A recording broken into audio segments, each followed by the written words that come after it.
Okay, the first step in preparing the surface for the gasket is we do want to make sure we have a clean surface. I'm using a carburetor cleaner, a Berryman product. You can use any one of your choice. I particularly like this one just because it dries very quickly. It doesn't leave any kind of residue on the surface. And I'm going to use this with just a clean cloth and just applying this to the surface.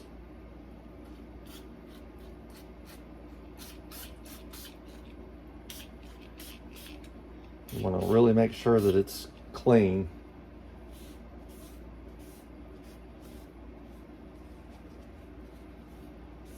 And with this product, you don't have to ensure that you get it all off with the towel or napkin.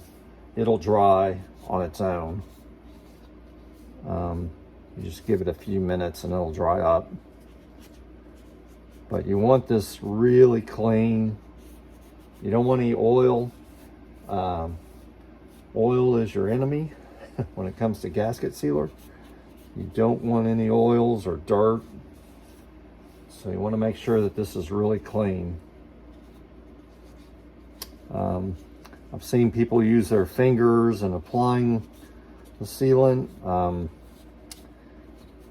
Maybe they have been successful with that. Don't really want to take any risks. You can see there was some dirt on the surface there. I'm just going to go in here just a bit, clean that up. And I'll do this surface for the thermostat later, but right now I'll just clean this up. So there. When applying this silicone, if you want to use your finger, get a glove, get a new clean glove. You can also just get a stick, a clean stick. I've got some balsa wood that I just made these small little sticks, and I think I'm going to just try to use these and to help me out. And I may put on a clean glove as well, just to put down the, get around some of these smaller surfaces and edges here. And that we'll do here next. Okay, so just prior to doing the gasket work here, I just wanted to assemble the parts together, make sure everything fits together correctly. All the threaded posts go through, and everything looks to be correct. Once I've got the gasket on and the gasket sealer, I'm going to be using again 3M high temp gasket, silicone gasket. I'm going to use just very little, a bit of that sealant. You don't have to apply a lot, but I'm going to put on just a little bit on the surfaces with the paper gasket, and then I'm going to then use the nuts and lock everything down and let it sit.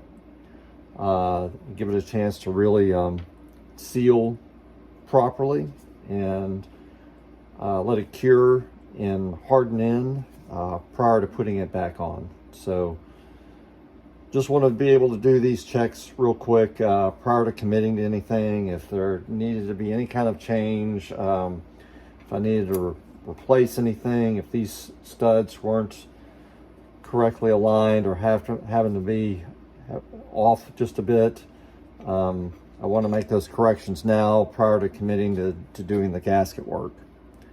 So everything looks like it's checked out properly, and going on to the next step. Okay, quick correction here. I'm going to actually use this silicone, which is the ultra blue. It's a multi-purpose type, and this is the blue is best for when you're using it on thermostats and water pumps. You want to use the blue. And this one is from Permatex. Going to use this one, and again, we're not needing to put a lot of this on the surface. We do want to make sure that it is coated pretty well, but any excess, we don't want too much, as it could result in the excess material going inside of the water pump itself. And I've heard and read things that, actually the remnants and remains of that gasket maker ending up into your water pump causes a lot of problems down the road. So try to avoid putting too much of the sealer on the surface, but do make sure that it is well coated. Okay, I'm going to start applying this. I've also taken a piece of balsa wood, again, a clean piece of material. We already cleaned the surfaces so that there's no oil on there. You don't want oil on the surfaces or on the gasket material itself. So I'm going to start applying this and then spreading it around, and then we will put the gasket on.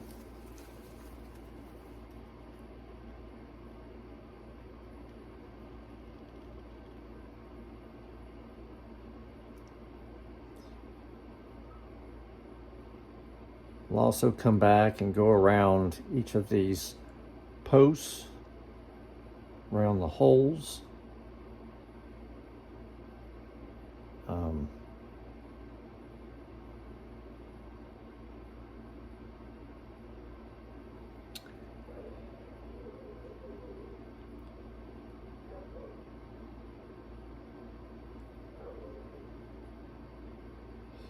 We've got our piece of wood ready, standing by, so we can kind of smooth all this out. It's also a good idea to have clean cloth too, which we will use. To help wipe up any excess stuff as well. Okay.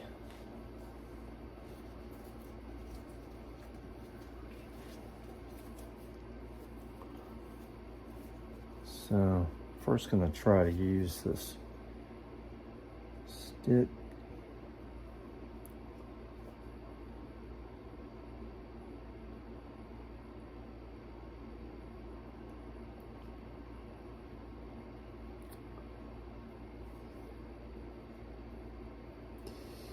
And the thing I like about using a stick is it really truly avoids your hands coming in contact, not just with the silicone, but with any accidental surfaces that might have grease or oil or dirts on them.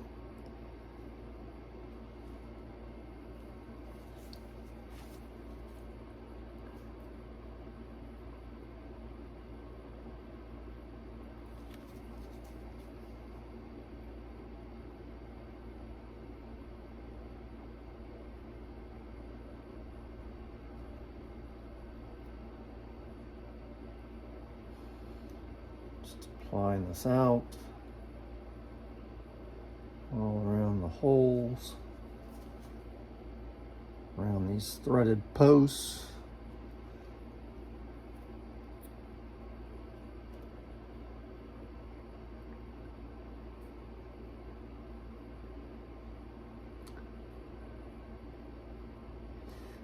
If you do accidentally get too much on, spread it to other areas, or just clean it off.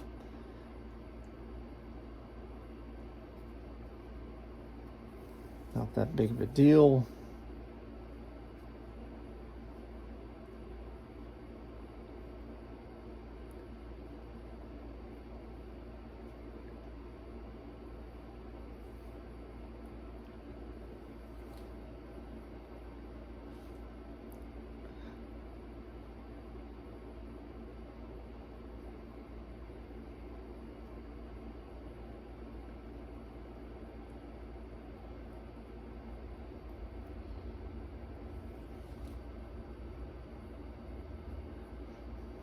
Okay. All right, good enough. That out of the way. And here is the gasket. I'll put that on.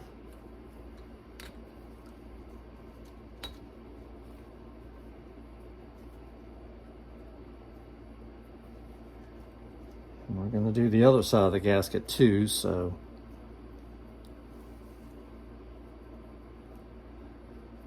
go ahead and start that process now. The top side. And I've already cleaned the surface of the water pump itself, the new water pump, so once I get this covered, then I will seal it down and just tighten it up, finger tighten. I believe that's on the instructions as well. If you're using a different type of sealer, just make sure you read the correct application.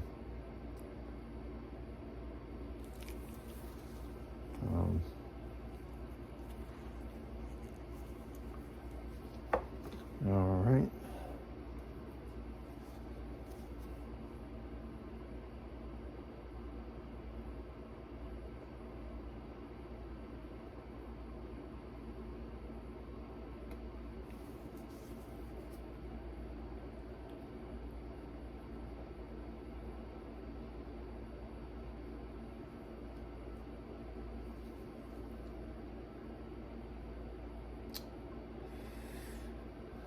Some areas here I'm gonna fix in a moment.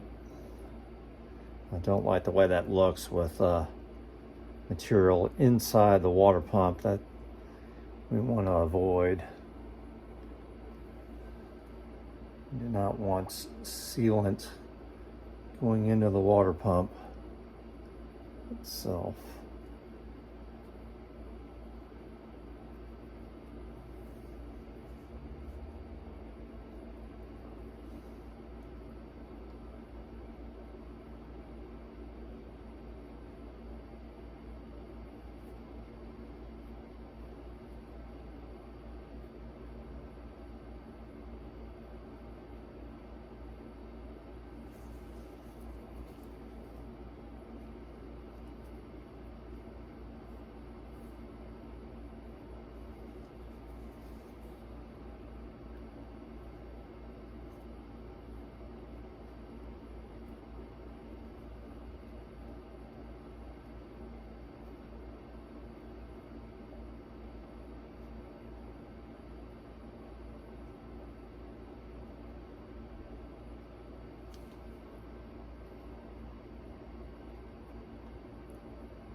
Again, there's some residue here.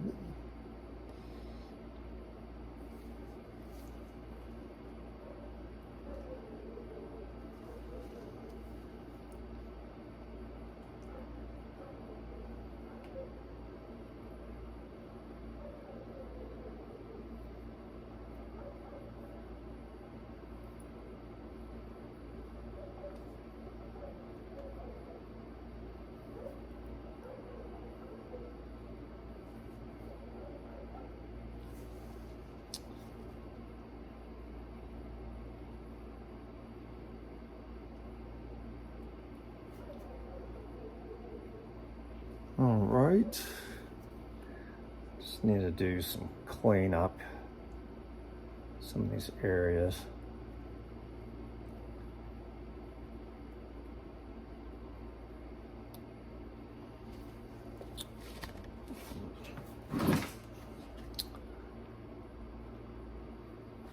All right. I'm going to use a nail just to use the side edge of it and don't use the pointy part. Just to kind of clean up some of this. So, towel. Just want to go around the inside just to make sure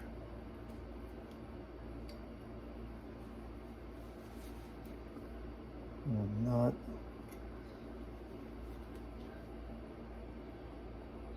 now. Obviously, when torque down the nuts, I'm going to have some material squeeze out, trying to avoid just a lot of excess. Because while we can see what happens on the outside of the flange areas, obviously we will not be able to see what's happening on the inside.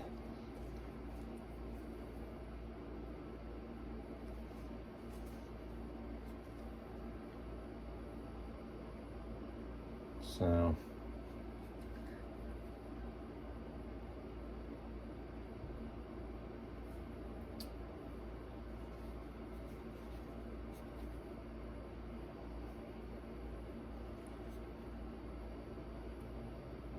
not that these holes are going to be an issue here, but just want to clean it up as best I can.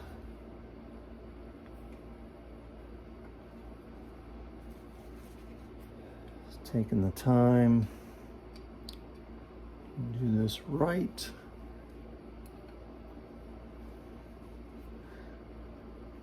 All right. Pretty happy with that. Now, put on the water pump. Again, I already cleaned this surface as well, so it's free of grease or any dirt. I'm going to now put this on.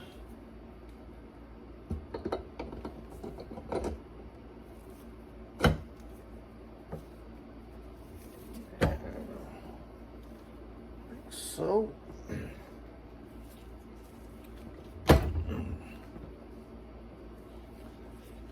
All right.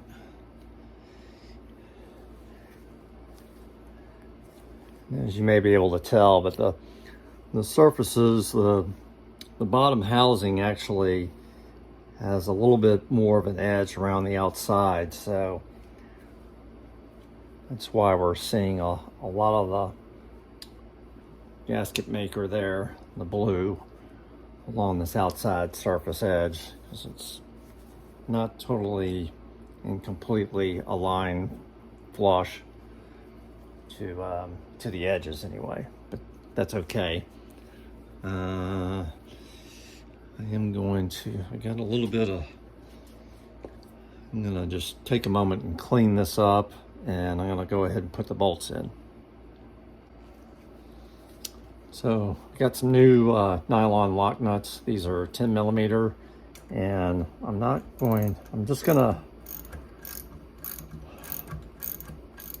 gonna torque these down. I'm just going to get them what they call, I guess, finger tight. Just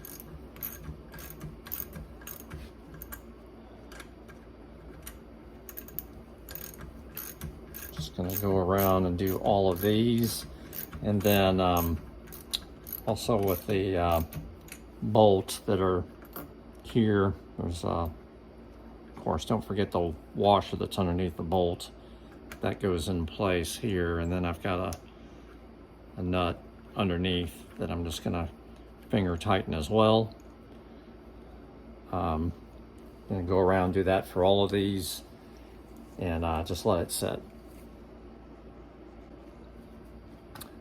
just one thing I forgot to mention. Obviously, these bolts bolt on to the engine block, and so what I'm doing, or what I did do, is I went out and I got nuts with the correct thread, which is these are M8 by 1.25 threads, and this is a 13 millimeter nut.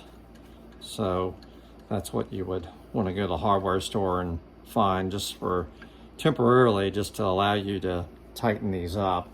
So I'm going to go around and put all these on. If you're replacing the nylon lock nuts on these other threaded posts, these are M6 by M6 by 1.0. And yeah, just want to make mention of that. Okay, it's been an hour, so now I'm just going to torque these down. Spec says 18 foot-pounds, so I'm going to torque these to 18. And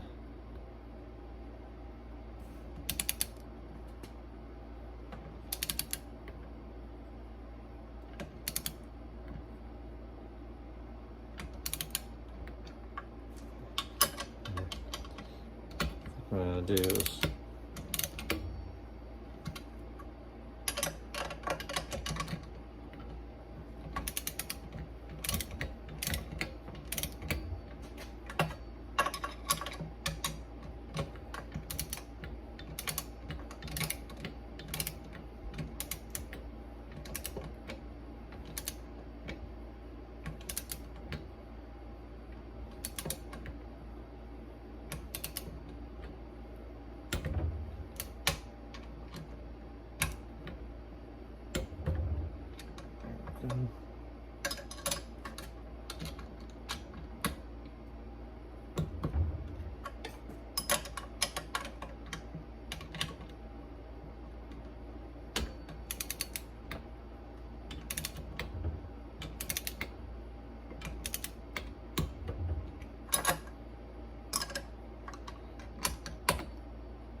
so that's that.